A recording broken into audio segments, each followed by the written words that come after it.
Assalamualaikum warahmatullahi wabarakatuh.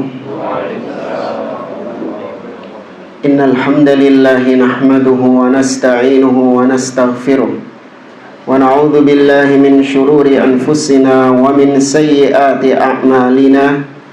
Man yahdihillahu fala mudilla lahu wa man yudlil fala hadiyalah. Wa asyhadu an la ilaha illallah wahdahu la syarika lah wa asyhadu anna Muhammadan abduhu wa rasuluh. Ya ayyuhalladzina amanu taqullaha haqqa tuqatih wa la tamutunna illa wa antum muslimun. Ya ayyuhan nasu taqu rabbakumul ladzi khalaqakum min nafsin wahidah wa khalaqa minha zawjaha وبث منهما رجالا كثيرا ونساء واتقوا الله الذي تساءلون به والأرحام إن الله كان عليكم رقيبا يا أيها الذين آمنوا اتقوا الله وقولوا قولا سديدا يصلح لكم أعمالكم ويغفر لكم ذنوبكم ومن يطع الله ورسوله فقد فاز فوزا عظيما أما بعد فإن أصدق الحديث كتاب الله وخير الهدي هدي محمد صلى الله عليه وسلم وشر الأمور محدثاتها وكل محدثة بدعة وكل بدعة ضلالة وكل ضلالة في النار. Ma'asyiral muslimin, ikhwani fillah, rahimani wa rahimakumullah. Alhamdulillah, segala puji bagi Allah subhanahu wa ta'ala yang atas limpahan nikmatnya dan taufiknya kita pada malam hari ini dipertemukan kembali oleh Allah dalam kajian kitab Hirasatut Tauhid oleh Syekh Abdul Aziz bin Abdullah bin Baz rahimahullahu ta'ala. Kita masih dalam pembahasan soal jawab yang diajukan kepada Syekh rahimahullahu ta'ala sampai pada as-su'alu as-sadis. Ya, baru mulai kan? Baik, beliau ditanya, yuqalu inna hunaka rajulan min rijalil hudwah wa hum yahujjuna biduni wasilati muwasalatin.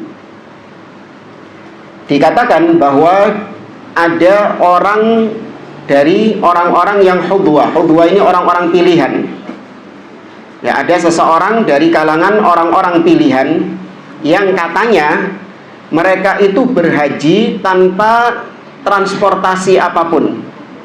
Ya, Masya Allah, ada yang berhaji tanpa pakai transportasi apapun, biduni wasilah, tanpa sarana transportasi.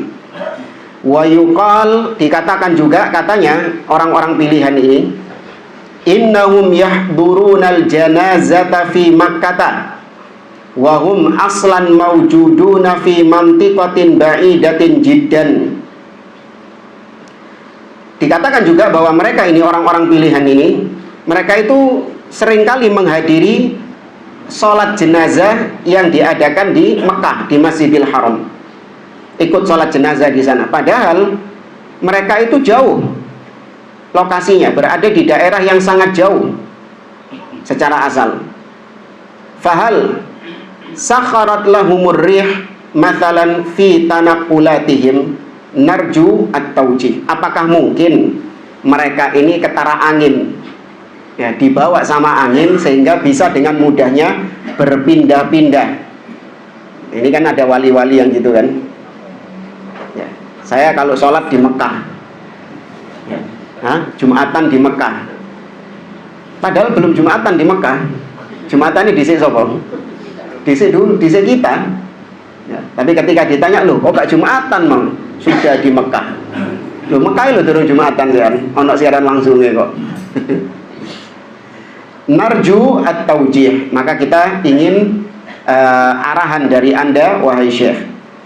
Al-jawab, maka dijawab oleh Syekh, hadhil umuru la asla laha fi syar'il mutahhar. Perkara-perkara seperti yang disebutkan tadi tidak ada asalnya di dalam syariat yang suci ini, yaitu di dalam syariat Islam. Wa hiya min khurafati ba'dhin nasil batilah. Dan itu termasuk di antara khurafat-khurafat sebagian orang yang batil. Wa qad yadda'iha ba'dus sufiyah alladzina yaz'umuna anna lahum karamatin yastati'una biha an yasilu ila makkata min duni sayyaratin wala ta'iratin wala ghairi dhalik. Dan sebagian orang-orang sufi, mereka meyakini bahwa wali-wali mereka itu punya karomah, yang karomahnya itu bisa mengantarkan mereka ke Mekah tanpa pakai alat transportasi apapun, nggak pakai mobil, nggak pakai pesawat, ya semuanya atas nama karomah. Wa hadza min khurafatihim wa kadbihim. Maka ini merupakan khurafat mereka dan kedustaan mereka. Wa qad yakunu li ba'dihim ittisalun bil jin wa ibadatul jin. Dan terkadang sebagian mereka ini memang punya hubungan spesial dengan jin, karena mereka beribadah kepada jin-jin itu, menghambakan diri kepada jin, sehingga jin mau membantu dia. Fatahmiluhul jin ila Makkah wa ghairiha. Maka kalaupun memang betul dia bisa ke Mekah tanpa pakai alat transportasi, maka mereka dibawa oleh jin sampai ke situ. Kama dzakara dzalika Syekhul Islam Abul Abbas Ibnu Taimiyah rahimahullah wa ghairuhu min ahli ilm, sebagaimana yang disebutkan oleh Syekhul Islam Ibnu Taimiyah rahimahullah dan selain mereka dari kalangan ahlul ilmi. Tapi ada yang tahu apa nama kitabnya Syekhul Islam tentang masalah ini, tentang masalah wali-wali Allah? Judul kitabnya Al-Furqan. Ya. Al-Furqan baina awliya'ir rahman wa awliya'is syaitan. Kalau nggak salah diterjemahkan ke dalam bahasa Indonesia, judulnya Wali Allah versus Wali Setan, ya, oleh Syekhul Islam Ibnu Taimiyah rahimahullah. Untuk tambahan materi, di sini kita sampaikan pertengahan Ahlus Sunnah berkaitan dengan karomah. Di sini kita bawakan dari syarah Al-Usulus Sittah oleh Syekh Abdul Aziz Ar-Rayyis hafizahullah ta'ala.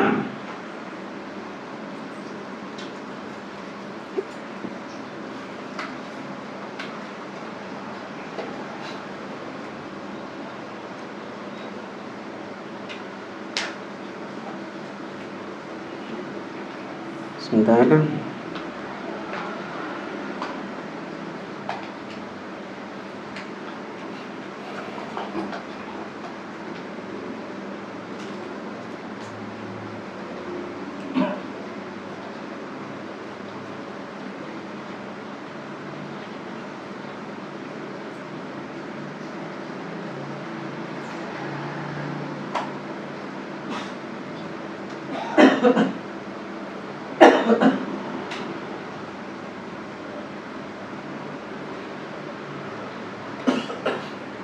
Di sini beliau menyebutkan tentang perbedaan antara, atau ini aja, yaitu al-karamat wa khawarikul adat nau'an. Sebelumnya beliau menjelaskan bahwa karomah, perbedaan antara karomah kemudian ayat dan sihir. Adapun ayat, yang betul ayat, bukan apa? Bukan mukjizat. Ya, yang betul ayat. Ayat itu artinya tanda, sign. Ayatun nubuwah, tanda kenabian. Jadi terbelahnya laut oleh Nabi Musa, kemudian berubahnya tongkat menjadi ular, atau terbelahnya bulan, dan yang lainnya, itu semua disebut dengan ayat, tanda. Ya, bukan mukjizat. Ini istilah yang syar'i kita pakai. Karena Allah menyebutkan di awal surat Al-Qamar, iqtarabatis sa'atu wan syaqqal qamar wa iyarau ayatan. Ya, telah dekat hari kiamat dan telah terbelah bulan. Wa iyarau ayat, ketika mereka melihat ayat. Jadi terbelahnya bulan Allah sebut sebagai ayat. Demikian juga di dalam surah Thaha Allah mengatakan linuriyahu min ayatinal kubra, untuk kami tunjukkan kepadanya ayat-ayat kami yang besar. Maka Allah menyebut hal-hal luar biasa yang terjadi pada para nabi dan rasul itu disebut ayat. Kemudian kalau itu terjadi pada para wali maka disebut karomah. Dan kalau itu terjadi pada tukang-tukang sihir maka disebut sihir. Ya. Nah, kemudian di sini karomah. Kata beliau, karomah itu terbagi menjadi dua. Ada karomah yang sifatnya berupa kekuatan. Ya, berupa kekuatan. Allah berikan kekuatan kepada wali-walinya, yang kekuatan ini di luar kemampuan manusia normal pada umumnya. Seperti misalnya Ashabul Kahfi. Ya, karomah Ashabul Kahfi, di mana mereka tertidur di dalam gua selama 309 tahun.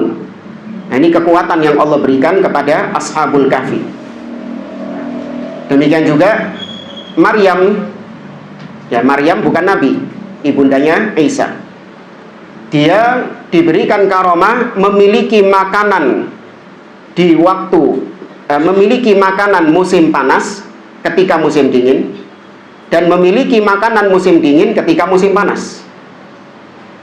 Ya, seperti yang Allah sebutkan dalam surat Ali Imran, kata Allah, kullama dakhala 'alaiha Zakariyal mihraba wajada 'indaha rizqa. Qala ya Maryamu anna laki hadha? Qalat huwa min 'indillah. Innallaha yarzuqu may yasha bighairi hisab. Setiap kali Zakaria masuk ke dalam mihrabnya Maryam, maka didapati ada makanan. Maka ditanya oleh Zakaria, dari mana kau mendapatkan makanan ini? Maka dia mengatakan, dari Allah subhanahu wa ta'ala. Ya, kata para ulama, makanan yang dimaksud adalah buah-buahan yang hanya tumbuh di musim panas, tapi Maryam memilikinya di musim dingin. Atau sebaliknya, buah-buahan yang hanya tumbuh di musim dingin, Maryam memilikinya di musim panas. Ya, maka ini Allah berikan seperti kekuatan kepada Maryam, sehingga memiliki makanan-makanan itu. Sedangkan jenis yang kedua dari karomah adalah berupa ilmu. Ya, karomah berupa ilmu. Seperti misalnya Abu Bakar As-Siddiq pernah berwasiat kepada Aisyah untuk berbuat baik kepada kedua saudaranya dan kedua saudarinya. Aisyah bingung. Kalau dua saudara, iya, Aisyah mengenalnya, yaitu Abdullah dan Abdurrahman, saudaranya Aisyah. Tapi kalau saudari, Aisyah cuma kenal satu tok. Siapa? Asma. Lah si jini sopo? Gitu. Kan kata Abu Bakar tadi, berbuat baik kepada dua saudaramu dan dua saudarimu. Lagi saudari ini sopo? Saya cuma kenal satu tok. Kalau antum yang ngomong kayak gitu, curiga anak antum berarti. Oh, berarti ada saudara lagi saya, lain ibu berarti. Ya kan? Tapi ternyata enggak. Abu Bakar As-Siddiq itu diberikan karomah berupa ilmu. Yaitu Abu Bakar diberikan ilmu bahwasanya apa yang dikandung oleh istrinya itu adalah perempuan. Padahal tidak ada alat USG ketika itu. Kemudian juga Umar. Ya, Umar pernah memerintahkan kepada pasukannya, sedangkan pasukannya jauh, berada di Syam. Ya, kemudian Umar ada di Madinah. Umar mengatakan kepada mereka, ya Sariyah al-Jabal, wahai pasukan, berlindunglah ke atas gunung. Ya, Umar bin Khattab diperlihatkan tentang peperangan yang sedang terjadi. Maka mereka pun mendengar suara Umar dan mereka naik ke atas gunung. Ya. Dan ala kulli hal, Ahlus Sunnah menetapkan adanya karomah. Akan tetapi karomah itu sesuatu yang Allah berikan untuk memuliakan hambanya, untuk menolong hambanya. Bukan menjadi syarat seorang wali harus memiliki karomah. Kalau tidak punya karomah maka dia bukan wali. Enggak. Ya, di pertanyaan sebelumnya sudah kita bahas bahwa karomah justru lebih banyak pada kalangan tabi'in daripada sahabat. Apakah berarti tabi'in lebih mulia dari sahabat? Tidak, sahabat yang lebih mulia daripada tabi'in. Kemudian juga karomah itu Allah berikan secara tiba-tiba sesuai dengan kehendak Allah. Maka seorang nggak ada di dalam Islam amalan-amalan khusus supaya bisa mendapatkan karomah. Kalau pengen punya karomah, topo nang guo, atau puasa sekian hari, atau apa misalnya? Puasa putih. Oh no ya? Ayamul bid berarti.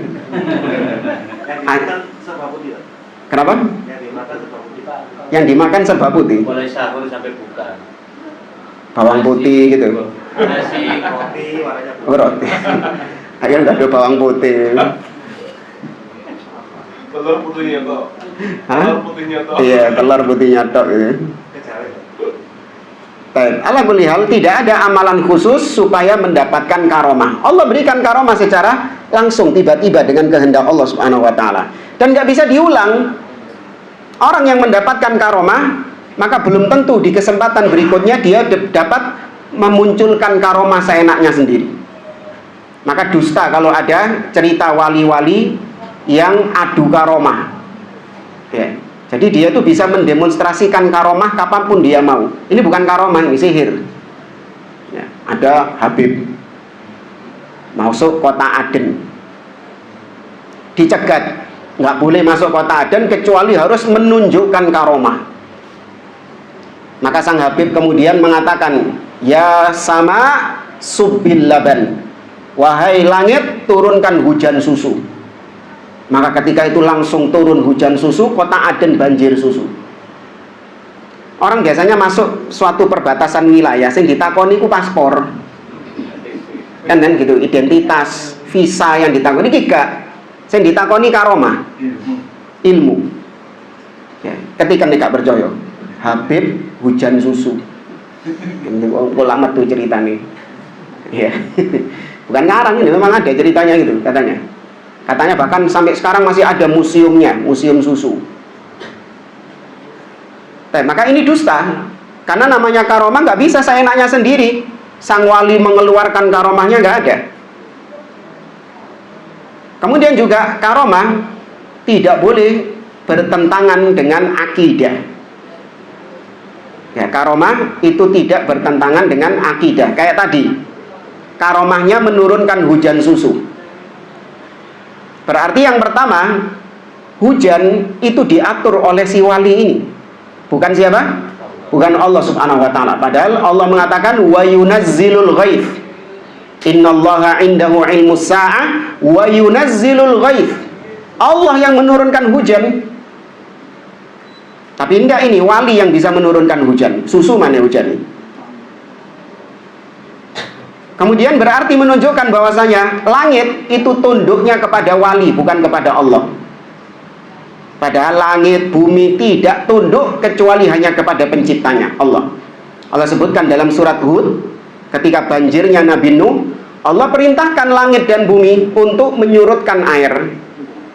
Allah mengatakan, ya wakila ya ardu bala'i ma'aki wa ya sama'u aqli'i. Dikatakan kepada bumi, wahai bumi, surutkan airmu. Wahai langit, hentikan hujanmu. Siapa yang memerintahkan? Allah Subhanahu wa taala. Langit dan bumi hanya tunduk kepada Allah, tidak tunduk kepada makhluk. Tapi kalau ceritanya karomahnya tadi, Habib ini, langit tunduk kepada makhluk. Naudzubillah. Ini bertentangan dengan akidah.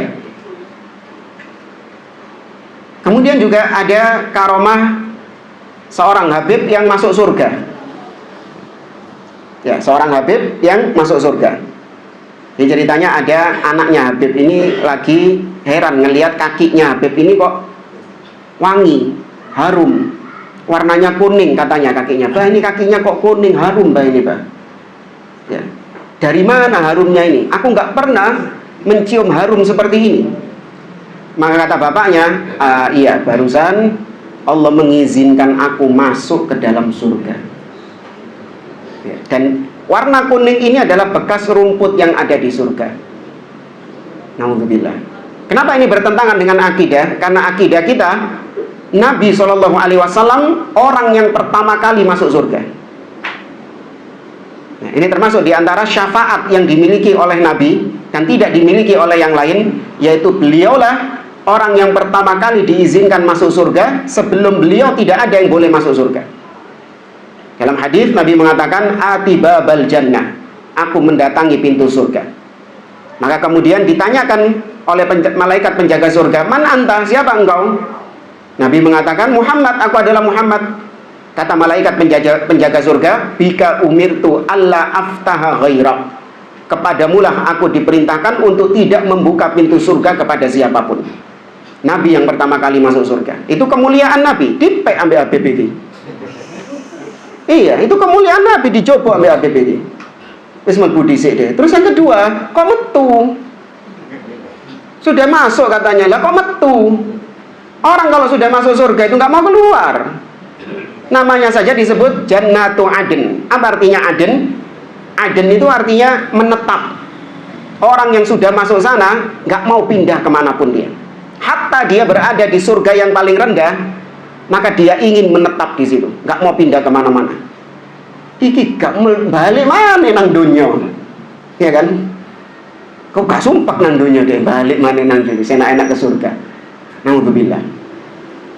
Ya, maka yang seperti ini bertentangan dengan akidah, harus didustakan, ya, nggak boleh diyakini.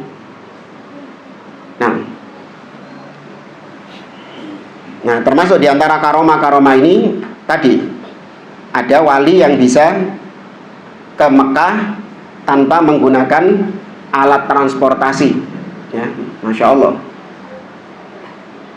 Fal khulasah anna hadhil akhbar imma an takuna min qabilil khurafat allati yaquluha ba'dus sufiyah wa ashbahuhum minal ladzina yaz'umuna annahum awliya wa lahum karamat wa hum kadzibuna fi dzalik. Kesimpulannya kata beliau, cerita-cerita seperti ini itu berasal dari khurafat yang dikatakan oleh orang-orang sufi dan yang semisal dengan mereka, yang mereka mengklaim bahwa mereka memiliki wali-wali dan wali-walinya itu punya karomah.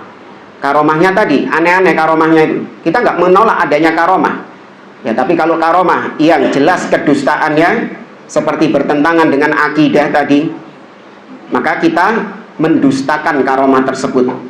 Wahum kadzibuna fi dzalik, dan memang mereka berdusta dengan hal tersebut.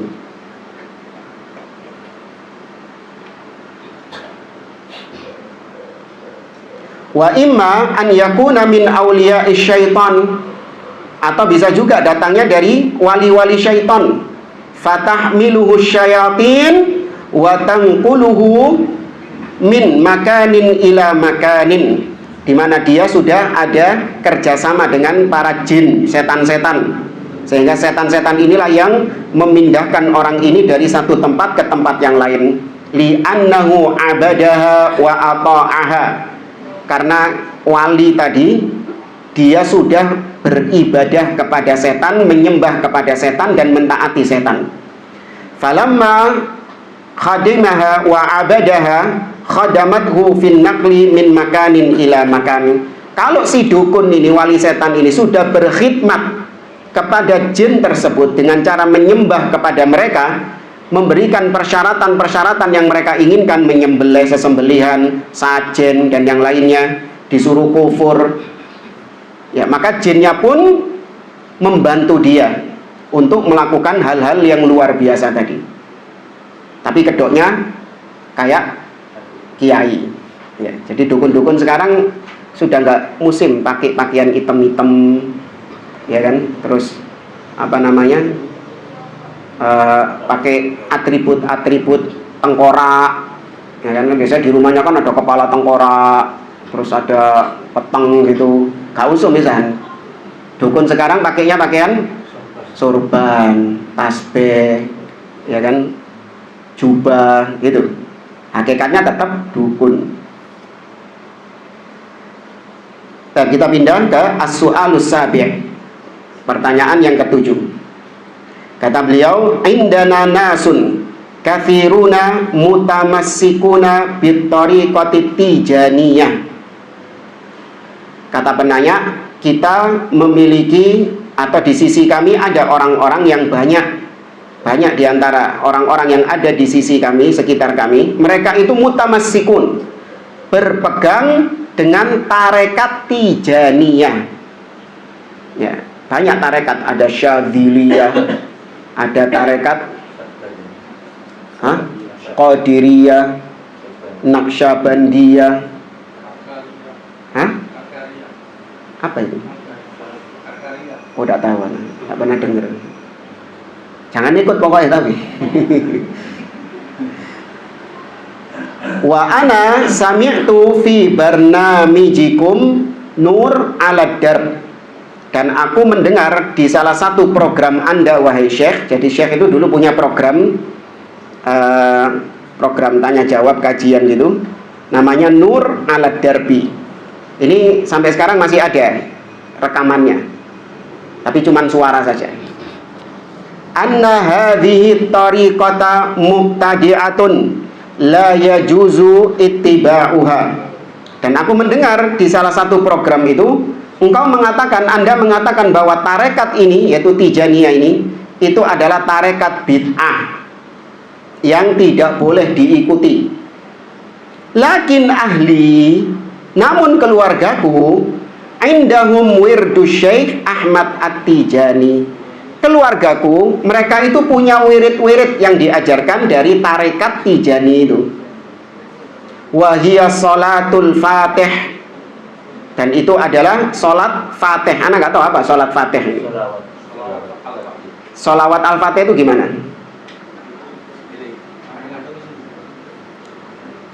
Coba sih. Karena taunya naria, sing umum-umum gitu. Nek fatih ini apa? Adanya apa langsung?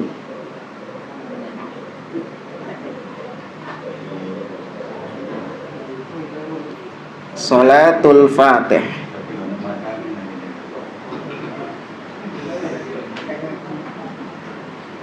Allahumma sholli ala sayyidina Muhammad al-Fatih lima ughliqa wal khatim lima sabaqa. Lanjut no. Nasirul haqqi bil haqqi wal hadi ila siratikal mustaqim wa ala alihi haqqa qadrihi wa miqdarihil azim. Baru dengar ini. Kayaknya nggak seberapa ya nggak seberapa diamalkan di sini ya. Yang diamalkan di sini kan banyaknya apa? Naria, apa? Tibil kulub, terus apa? Ashil, sholawat ashil, ya Pak? Gak ada yang apa antum? Atau pura-pura antum ini? Dan intinya penanya ini cerita kalau keluarganya itu mengamalkan wirid, salah satunya adalah sholat atau sholawat al-fatih ini. Wa yaqulun inna sholat al-fatih hiya sholatu ala nabi sallallahu alaihi wasallam. Mereka mengatakan bahwa sholawat al-fatih ini itu adalah sholawat kepada Nabi sallallahu alaihi wasallam. Fahal sholatul fatih hadhihi hiya sholatu ala nabi sallallahu alaihi wasallam Muhammad amla. Apakah betul wahai Syekh, sholawat fatih ini adalah sholawat kepada Nabi Muhammad sallallahu alaihi wasallam atau tidak? Haitsu yaqulun, di mana mereka mengatakan inna man kana yaqra'u sholatal fatih wa tarakaha yu'tabaru kafiran. Sampai fadilahnya, bukan fadilahnya, ancamannya ya, barang siapa yang membaca sholawat fatih kemudian dia meninggalkannya, nggak baca sholawat fatih lagi, maka dia terhitung kafir. Ya apa?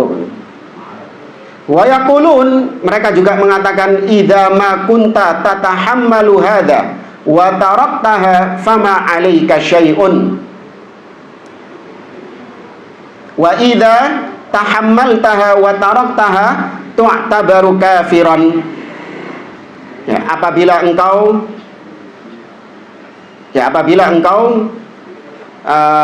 memang secara asal tidak mengamalkan sholawat fatih ini, maka itu tidak mengapa. Tapi yang jadi masalah kalau kau sudah mengamalkan, merutinkan sholawat fatih ini, kemudian kau tinggalkan, maka kau jadi kafir.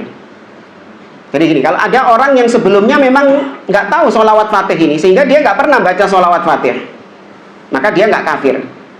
Yang kafir itu adalah kalau dia sudah rutin membaca sholawat fatih, kemudian dia tinggalkan, nggak baca lagi sholawat fatih ini, maka dia terhitung kafir. Ngono Wahabi sing dituduh kafir, suka mengkafirkan katanya.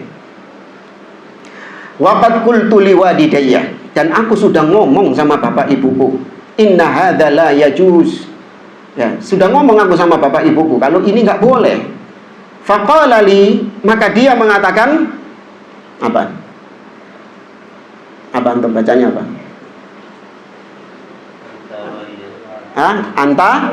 Anta Wahabi. Ya, faqala li, maka kedua orang tuaku mengatakan anta Wahabi. Oh, ente ini Wahabi, ente ini. Ya. Wa syatamani, dan mereka berdua mencelaku. Fanarju at-tawjih, maka kami menginginkan arahan darimu wahai Syekh. Kemudian al-jawab, kata Syekh, at-tariqatu tijaniyatu la syakka annaha tariqatun mubtadi'ah. Tidak diragukan lagi bahwa tarekat Tijaniyah itu adalah tarekat yang bid'ah. La yajuzu li ahlil Islam an yattabi'u turuqal mubtada'ah la tijaniyah wala ghairaha. Tidak boleh bagi seorang muslim, kaum muslimin, mengikuti tarekat-tarekat bid'ah, entah itu tarekat Tijaniyah atau selainnya. Bal al-wajibu al-ittiba' wa tamassuku bima jaa bihi Rasul sallallahu alaihi wasallam. Yang wajib bagi setiap muslim adalah ittiba', mengikuti dan berpegang teguh dengan ajaran yang dibawa oleh siapa? Rasulullah sallallahu alaihi wasallam. Itu yang wajib. Kita nggak diwajibkan ikut fulan. Karena kalau tarekat ini wajib mengikuti tarekatnya, jalannya, ya pendirinya ini siapa? Kalau Tijaniyah ini Ahmad At-Tijani. Ya, nanti ada tarekat apa lagi, maka wajib mengikuti tokohnya itu, amalan-amalan yang dilakukan oleh tokohnya itu. Adapun kita dakwah salafiyah, dakwah ahlus sunnah yang mereka bilang Wahabi, kita tidak menyeru kaum muslimin kecuali kepada ajarannya Rasulullah Shallallahu Alaihi Wasallam, bukan ajarannya Syekh Muhammad bin Abdul Wahab, bukan pula ajarannya Syekhul Islam Ibnu Taimiyah. Mereka hanya ulama yang mengantarkan kepada kita ajarannya Nabi. Mereka bukan membuat ajaran baru. Mereka hanya menyampaikan ajaran Nabi Shallallahu Alaihi Wasallam. Seandainya Syekh Muhammad bin Abdul Wahab, Syekhul Islam Ibnu Taimiyah, mereka mendatangkan ajaran baru, kita tinggalkan. Ya, kita tinggalkan. Li'anna Allah yaqul, Allah Azza wa Jalla berfirman, qul in kuntum tuhibbunallaha fattabi'uni yuhibbukumullah wa yaghfir lakum dzunubakum wallahu ghafurur rahim. Dalam surat Ali Imran ayat 31, kata Allah, katakan, apabila kalian mencintai Allah, fattabi'uni, ikuti aku. Siapa aku di situ? Nabi, bukan Ahmad Tijani. Bukan, ikuti aku. Maka Allah akan cinta kepada kalian dan Allah akan mengampuni dosa-dosa kalian. Sesungguhnya Allah Maha Pengampun lagi Maha Penyayang. Yakni qul ya Muhammad linnas, katakan wahai Muhammad kepada manusia, in kuntum tuhibbunallah, dan seterusnya. Wa yaqulu azza wa jalla, Allah juga berfirman dalam surat Al-A'raf ayat yang ketiga, ittabi'u ma unzila ilaikum mir rabbikum wala tattabi'u min dunihi awliya qalilan ma tadhakkarun. Kata Allah, ikuti. Apa yang diikuti? Ma unzila ilaikum mir rabbikum. Apa yang diturunkan oleh Rabb kalian kepada kalian. Wala tattabi'u min dunihi awliya. Dan jangan kalian mengikuti selain itu. Ya, maka kita nggak boleh mengikuti tarekat-tarekat tersebut karena itu bukan dari Allah dan Rasulnya, tapi itu dikarang-karang sendiri oleh tokoh-tokoh mereka.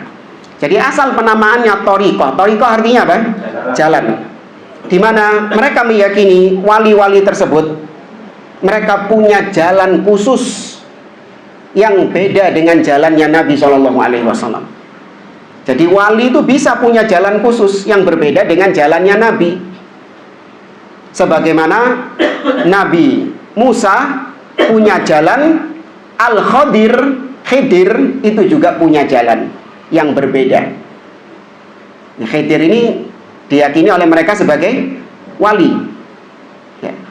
Maka boleh seorang wali berbeda jalannya dengan Nabi. Maka kata mereka boleh wali berbeda jalannya dengan Nabi Muhammad SAW, sebagaimana Al-Khadir berbeda jalannya dengan Nabi Musa alaihissalam. Apa jawabannya? Syariatnya sendiri-sendiri, tidak di kalangan kaumnya sendiri. Kalau kita sekarang, seluruh dunia. Naam. Kalau Nabi Musa dan Al-Khadir pantas, karena Al-Khadir bukan Bani Israel, sehingga dia nggak punya kewajiban mengikuti syariatnya Musa, karena Musa hanya diutus untuk Bani Israel. Sedangkan sekarang Nabi Muhammad SAW diutus kepada semua manusia tanpa terkecuali. Maka nggak boleh ada orang yang mengaku atau meyakini bolehnya keluar dari syariat Nabi Muhammad, syariat Rasulullah SAW. Bahkan ini termasuk diantara salah satu pembatal keislaman. Ya, dimasukkan dalam 10 pembatal keislaman oleh Syekh Muhammad bin Abdul Wahab, yaitu yang meyakini bolehnya keluar, annahu yajuzul khuruj an syariati Muhammadin sallallahu alaihi wasallam, keluar dari syariat Nabi Muhammad sallallahu alaihi wasallam. Wa yaqulu ta'ala, Allah berfirman dalam surah Al-Hasyr ayat yang ke-7, wa ma atakumur rasulu fakhudhuh wa ma nahakum anhu fantahu. Apa yang dibawa Rasul kepada kalian maka ambil, dan apa yang dilarang Rasul maka tinggalkan.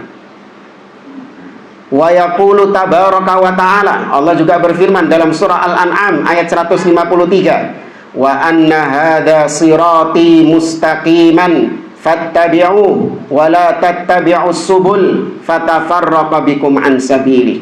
Dan sesungguhnya inilah jalanku yang lurus, ikuti jalan ini, yaitu jalannya Nabi ini satu tok. Ikuti jalan ini dan jangan kalian mengikuti subul, jalan-jalan yang banyak. Niscaya kalian akan tercerai-berai dari jalan yang lurus itu. Kemudian kata Syekh, as-subul hiya turuqul muhdatsah. Ya, yang dimaksud subul jamak dari apa? Sabil. Sabil satu, subul berarti akeh. Maka dalam ayat ini Allah mengatakan jangan kalian mengikuti subul, berarti satu atau banyak? Banyak. Jalan kesesatan itu banyak, jalan kebenaran cuman satu. Allah sebut dalam bentuk sirat, satu tok. Maka subul adalah jalan-jalan yang diada-adakan, minal bid'ah, dari bid'ah-bid'ah, wal ahwa, hawa nafsu, wasyubuhat, syubhat, wasyahawatil muharramah, dan syahwat-syahwat yang diharamkan. Semuanya itu masuk dalam lingkup subul tadi, yang kita disuruh untuk menjauhinya. Fallahu aujaba alaina an nattabi'a siratahul mustaqim. Allah mewajibkan kita untuk mengikuti jalannya yang lurus. Wa huwa ma dalla alaihil Qur'anul Karim. Jalan yang lurus itu adalah jalan yang ditunjukkan oleh Al-Quran, wa ma dallat alaihi sunnatu rasulih sallallahu alaihi wasallam as-sahihah ats-tsabitah. Dan juga jalan yang telah ditunjukkan oleh sunnah Rasul sallallahu alaihi wasallam yang sahih, yang tetap. Hadza huwa thariq, inilah jalan alladzi yajibu ittiba'uhu, yang kita diwajibkan untuk mengikutinya. Ya, adapun ini Tijaniyah ini, amma tariqatu Tijaniyah au asyadziliyah au al-qadiriyah au ghairi dzalik minat turuq allati ahdatsahan nas fala yajuzu tibauha. Adapun tarekat-tarekat tadi, mau Tijaniyah, Syadziliyah atau Qadiriyah dan yang lain, maka itu adalah jalan yang diada-adakan, yang dikarang-karang oleh manusia, bukan dari Allah dan Rasulnya. Maka tidak boleh mengikuti tarekat-tarekat tersebut illa ma wafaqa syara'allahi minha au ghairaha fayu'mal bihi.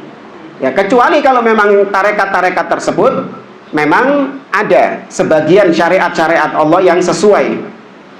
Ada tarekat-tarekat tersebut, ajaran-ajaran tarekat tersebut yang memang sesuai dengan syariat. Ya, maka diamalkan, tapi bukan mengamalkan tarekatnya, tapi mengamalkan syariatnya. Karena gini, tarekat-tarekat sufi tadi itu, mau Syadziliyah tadi, Tijaniyah atau apapun, apakah 100% ajarannya sesat semua? Tidak. Pasti ada setitik atau 2 titik atau berapa titik kebenaran yang sesuai dengan syariat. Karena kalau sesat semua gak payu mereka.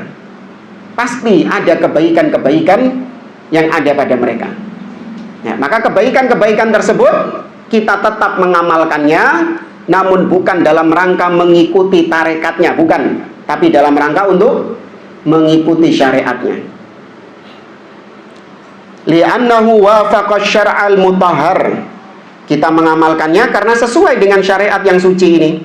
La li'annahu minat tariqatil fulaniyah au ghairiha. Bukan karena amalan ini itu adalah amalannya tarekat ini dan ini, bukan. Jadi harus tahu dasarnya. Misalnya tarekat, antum mau bikin tarekat apa? Hah? Ada tarekat apa gitulah, tarekat Cidotopo misalnya. Salah satu ajarannya adalah yaitu mereka membaca surat Al-Kahfi di hari Jumat. Ya, itu tarekat ajaran yang diajarkan oleh tarekat tadi itu. Ya, maka antum ketika mendapati tarekat tersebut mengamalkan itu, antum amalkan juga atau antum tolak? Kenapa antum amalkan? Nah ini. Karena apa antum amalkan? Karena sesuai syariat, bukan karena mengikuti tarekat tersebut. Tarekat ini punya amalan ini ya, melok ah. Tarekat ini ternyata punya amalan sholat ini, zikir ini. Setiap keluar rumah mengatakan Bismillah tawakkaltu 'ala Allah misalnya. Melok ah. Kenapa melok? Karena itu adalah tarekat fulan ini. Makanya saya ikut, saya amalkan. Bukan. Harusnya kau mengikuti zikir-zikir tadi itu karena sesuai dengan syariatnya.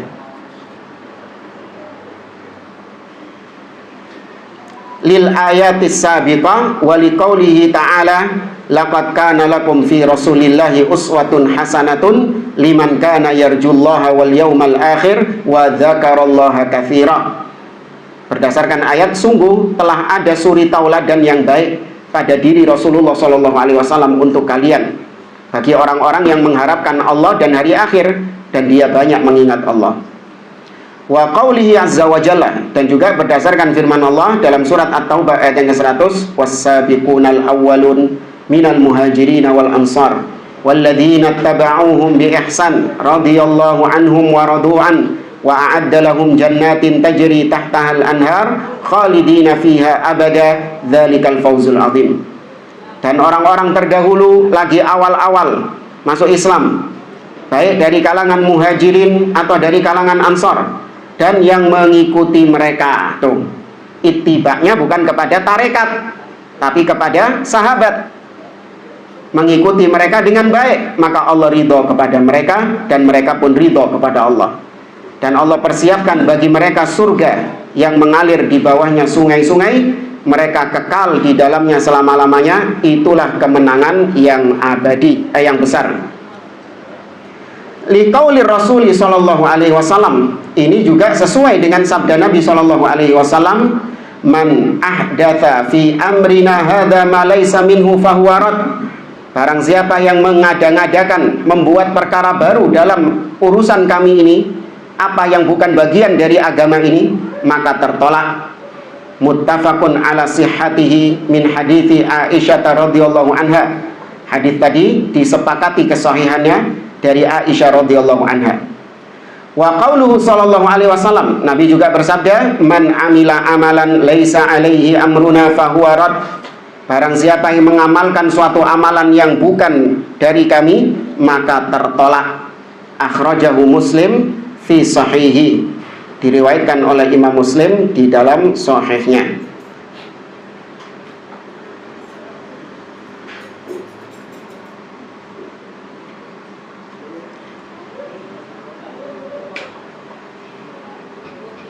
Kemudian jamaah rahimani wa rahimakumullah, kata beliau, wa qauluhu sallallahu alaihi wasallam fi khutbatil jum'ah, dan juga sabda Nabi sallallahu alaihi wasallam ketika khutbah Jumat, Nabi mengatakan, amma ba'du fa inna khairal hadithi kitabullah wa khairal hadi hadi Muhammadin sallallahu alaihi wasallam wa syarrul umuri muhdatsatuha wa kullu bid'atin dhalalah. Kata Nabi SAW dalam khutbah Jumat. Jadi Nabi itu kalau khutbah kebiasaannya baca ini, khutbatul hajah. Ini kebiasaan Nabi, bukan kebiasaan siapa? Wahabi. Iya. Di cirinya Wahabi itu kalau ceramah khutbah selalu kullu bid'atin dhalalah.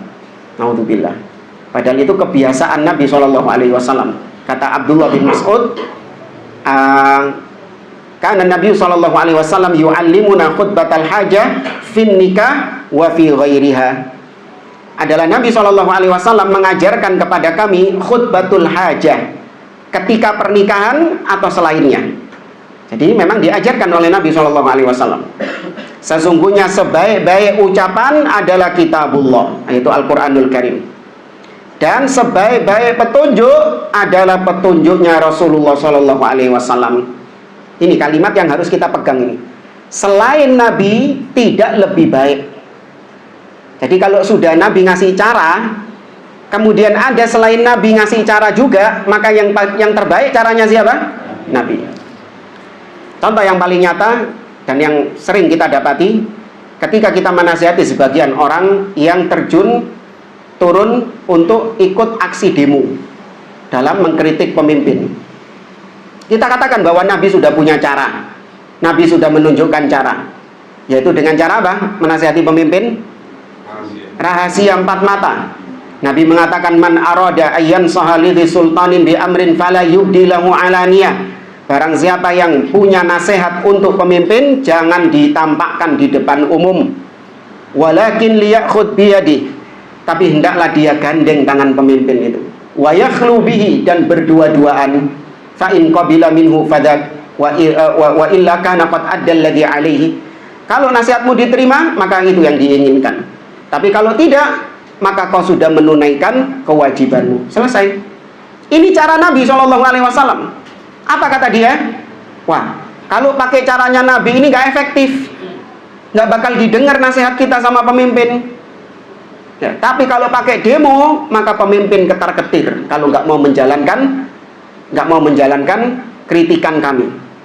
Takut pemimpin, nanti kita akan datangkan massa yang lebih besar, kita akan melakukan aksi ini dan ini. Maka pemimpin takut, akhirnya mau menjalankan kritikan kami. Tapi kalau cuma 1 orang, 2 orang ketemu rahasia lagi, nggak diviralkan, maka pemimpin nggak ada beban untuk menjalankannya.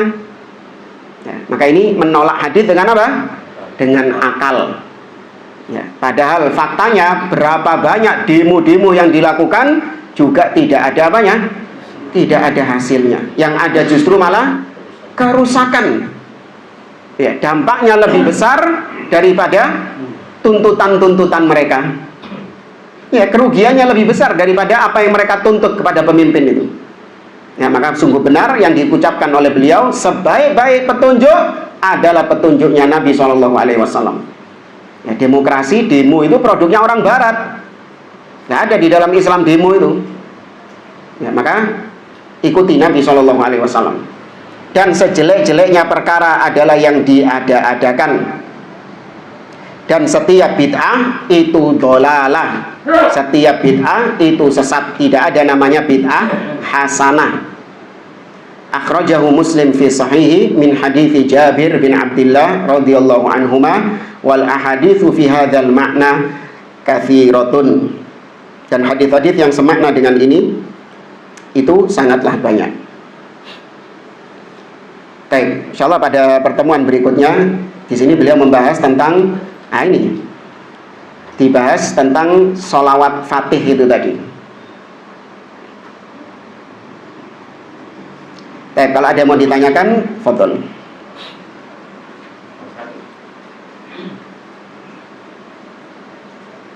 Fadhol. Yang tentang tarekat itu. Tadi kami menjelaskan tarekat termasuk jalan. Rata-rata yang mengamalkan kan orang-orang sufi, Pak. Yang saya tanyakan, apakah organisasi keislaman ini juga termasuk tarekat, Pak? Muhammadiyah, NU, atau Persis itu termasuk kan jalan mereka. Iya. Kalau dikatakan bahwasanya setiap anggota member dari organisasi tersebut wajib untuk menjalankan tarekat tertentu atau wajib untuk sesuai dengan amalan atau ajaran akidah dari organisasi tersebut, maka jatuhnya iya sama seperti tarekat-tarekat itu, cuman berbadan organisasi, ya bentuknya organisasi, tapi intinya sama. Mereka semua kembali kepada hizbiyah. Ya, tolak ukur itu bukan kepada Allah dan Rasulnya, tapi tolak ukur kembali kepada tokoh-tokohnya. Ya, kembali kepada tokoh atau kembali kepada organisasi. Ya, makanya kita Ahlus Sunnah ini pertengahan. Kita tidak mengharamkan organisasi, tapi juga kita tidak memutlakkan bolehnya organisasi itu.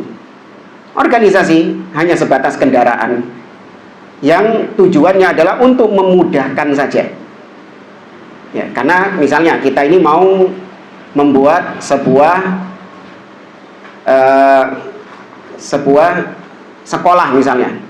Kita ingin membuat lembaga pendidikan misalnya. Maka diatur di dalam negara kita lembaga pendidikan harus berbadan resmi. Yayasan tidak boleh berbadan perorangan. Ya, supaya jelas pengelolaannya dan yang lainnya, maka dibutuhkan. Sudah hanya sebatas itu saja. Kita tidak berwala dan berbarok di atas yayasan tersebut. Nama yayasan tadi hanya sebatas nama saja. Apa nama yayasannya? Al-Firqatun Najiyah atau Ifa Al-Mansurah. Meskipun nama ini syar'i, tapi ini hanya sebatas nama saja. Kita tidak wala wal barok di atas yayasannya. Artinya yang bersama kita kita cintai, yang di luar kita kita benci. Tolak ukur kebenaran adalah yang sesuai dengan visi dan misi organisasi kita. Tidak. Ini sudah ciri-ciri apa tadi? Hizbiyah. Ya, maka sudah cuma sebatas itu. Ya, antum misalnya ini bikin kajian atau ini apa namanya? Channel. Ya. Namanya channel memang harus ada namanya. Ya, tapi tidak dijadikan nama channel ini kemudian menjadi al-wala wal barok, di mana channel ini akhirnya kemudian dijadikan tolak ukur. Ya, ustadz yang masuk channel ini, oh berarti itu yang di atas kebenaran. Ustadz-ustadz yang nggak masuk channel ini, wah itu yang di atas kebid'ahan, kesesatan. Ini hizbi. Ya, ini namanya hizbi, menjadikan nama atau yayasan, organisasi, kelompok sebagai tolak ukur kebenaran, atau tokoh dijadikan sebagai tolak ukur kebenaran. Makanya kita memerangi hal-hal demikian. Ya, misalnya ini channelnya tambah besar, tambah terkenal channelnya, sudah nggak perlu kemudian seperti apa-apa pernak-perniknya itu dibikin nama channelnya, sepeda motor kasih stikernya, ya, atau bikin jaketnya. Loh, yang antum besarkan ini channelnya atau dakwahnya? Hah? Apanya? Dakwahnya yang dibesarkan. Ngapain kok channel yang dibesarkan? Maksudnya yang ditonjolkan itu apanya? Dakwahnya atau channelnya? Dakwahnya. Ya. Dan kalau kendaraannya sudah rusak, tinggal. Iya, kendaraannya sudah rusak. Untuk bikin organisasi, bikin yayasan, asalnya dibangun di atas sunnah, di atas tauhid, di atas manhaj salaf. Wow, masya Allah. Seiring berjalannya waktu, mulai miring-miring ini, ya kan? Ketika antum dapati sudah miring-miring gini, maka namanya kendaraan kalau sudah mogok, sudah rusak, ya sudah, pindah kendaraan lain, atau mending jalan kaki melaku dewi. Ngerti jamaah? Ya, maka sekali lagi namanya kelompok, organisasi, yayasan sebatas hanya untuk memanage saja. Awalnya dulu organisasi-organisasi itu dibuat kayak gitu, hanya untuk membantu supaya bisa dakwah ini supaya bisa rapi, termanajemen, ya kan, teratur. Nah, dakwahnya itu supaya teratur. Hanya sebatas itu. Tapi akhirnya dijadikan sebagai, dibangun di atasnya al-wala wal bara. Ya, maka mulai berbangga dengan organisasinya, pakai jaketnya, sampai peci-peci ini ono sampai peci-peci ini ono, yang ditonjolkan organisasi. Alhamdulillah. Nanti hukumnya jadi apa Pak Ustaz? Haram Pak Ustaz? Ya iyalah, bid'ah jatuhnya kalau memang kayak gitu, menjadikan tolak ukur organisasi al-wala wal bara, dibangun di atas organisasi atau dibangun di atas tokoh, dijadikan sebagai barometer kebenaran, jatuhnya bid'ah itu. Ya, kalau kita Ahlus Sunnah enggak, kita enggak menyeru antum kepada tokoh-tokoh tertentu, enggak, kita menyeru antum, mengajak antum kepada apa? Dalil. Ya, kepada dalil, bukan kepada tokoh. Kalaupun kita menyebutkan tokoh-tokoh tersebut, bukan dalam rangka untuk fanatik kepada mereka, menjadikan mereka sebagai tolak ukur. Ya, seperti Syekhul Islam Ibnu Taimiyah itu bukan tolak ukur, Syekh Albani juga bukan tolak ukur. Ya, kita punya prinsip, para ulama hum yukhtiun wa yusibun, mereka bisa benar dan bisa salah. Nah, wallahu a'lam. Salah satu kalau kita kamu kan doa di dalam, misalkan ya Allah aku masuk ke surga itu tidak ada, terus kalau masuk neraka kamu nggak kuat, itu kalau misalkan kita dari orang sudah itu harus tingkatnya gimana? Dengan doa-doa kayak gitu. Ya, ini doa-doa yang seperti kita katakan dari kalangan sufi, di mana dia berharap, dia tidak boleh memiliki harapan. Ketika kita mengatakan ya Allah masukkan aku ke dalam surga, maka berarti di situ dia berharap masuk surga. Sedangkan berharap, roja, itu sudah dikatakan oleh mereka sebagai tanda ketidakikhlasan. Ya, makanya mereka merasa ya surga dan neraka itu bukan tujuan. Kami beribadah kepada Allah murni karena cinta kepada Allah, bukan karena pingin masuk surga atau takut sama neraka. Ya, kemudian dalam ucapan tadi, aku tidak pantas masuk surga, ini bertentangan dengan sabda Nabi SAW, ud'ullaha wa antum muqinuna bil ijabah.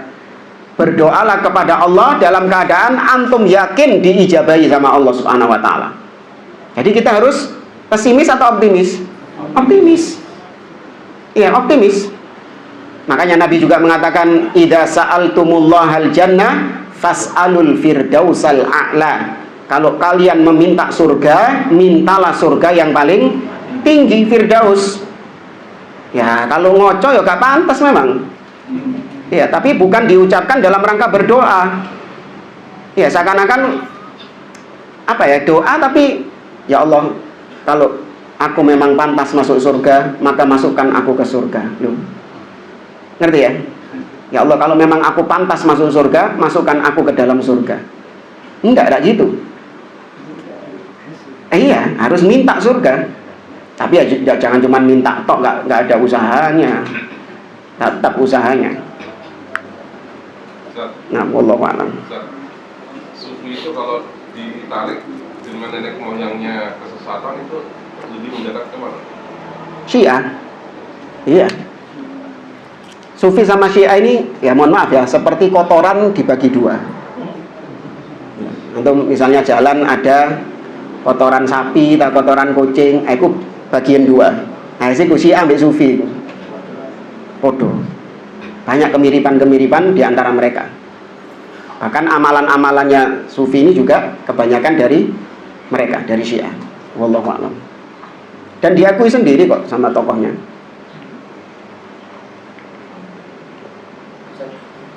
Yang dimaksud tasawuf itu apa? Ada tasawufnya orang Sufi apa beda sama tasawufnya Ahlussunnah wal Jamaah? Tapi artinya kan mendekatkan diri kepada Allah. Enggak, tasawuf itu secara asal banyak versi dari para ulama, diambil dari kata-kata as-suf atau wol. Ya, diambil dari kata-kata wol karena mereka itu dahulu zuhud dengan menggunakan pakaian wol. Kemudian juga ada yang mengatakan sufi itu diambil, tasawuf diambil dari kata ahlus suffah, yaitu sahabat-sahabat yang ketika hijrah mereka tidak memiliki rumah, akhirnya mereka tinggal di belakang masjid, yang namanya ahlus suffah. Penggunaan sufi secara asal itu tidak ada kesesatan-kesesatan pada mereka, karena secara asal sufi ini tasawuf yaitu tazkiyatun nafs. Ya, mereka mensucikan diri, mensucikan jiwa. Sama seperti istilah Syiah. Istilah Syiah yang dipakai di zaman dahulu hanya menunjukkan kalau dia ini pro kepada Ali bin Abi Thalib. Bukan mengkafirkan Abu Bakar, mengkafirkan Umar, tidak.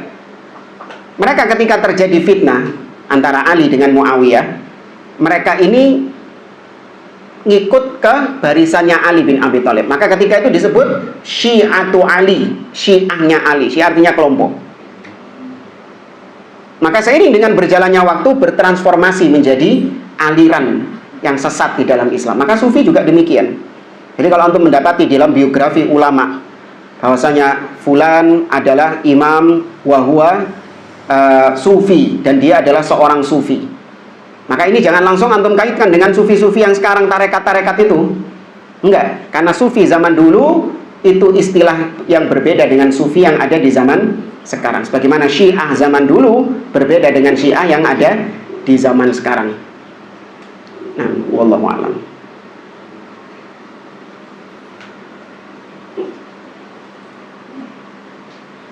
Tapi kalau tidak ada, kita akhiri majelis kita. Subhanakallahumma wa bihamdik, asyhadu an la ilaha illa anta, astaghfiruka wa atubu ilaik. Assalamualaikum warahmatullahi wabarakatuh.